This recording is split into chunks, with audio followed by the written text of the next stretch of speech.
This is part 13 of Dark Lord. So I go to that local law enforcement to report what's happening to me, also to confront them, and I let them know that one of them vehicles followed me, hit me in the back of my vehicle and ran off. Take a report on that, and that I was being followed and in fear for my life, and gave them some of the details. And the smug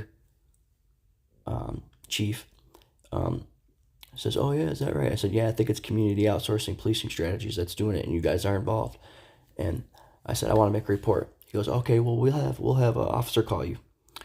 That never happened, and there was no report made. But I go to leave. I'm not even out of the parking lot, and an on-duty cop goes by, sees me, whips it around in front of other cars, and turns his lights on. And I'm not even driving.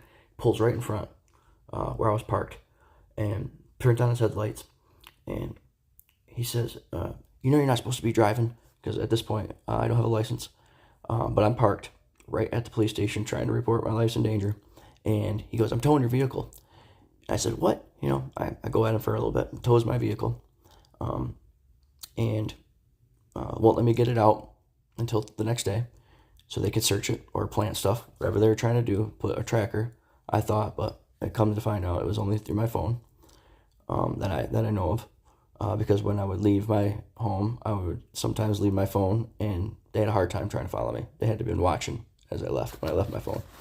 And so I go to get my car back out of the impound, and they're acting all nice to me, saying, "Oh, we'll waive the $50 holding fee," or something like that.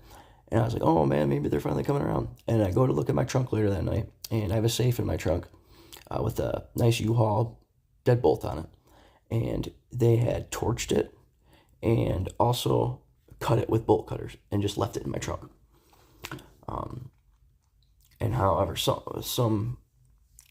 they tried to say I had paraphernalia in the vehicle, but it was only Narcan to save lives. And so, yeah, it's literally chaos. And at this point, I don't have a job anymore because they were starting to slander me in my workplace, and I confronted a guy who was doing it, acting all cocky, acting like he's all of that in a bag of chips. And Department of Health and Human Services won't help me. And I'll get to that another part. Come to part 14.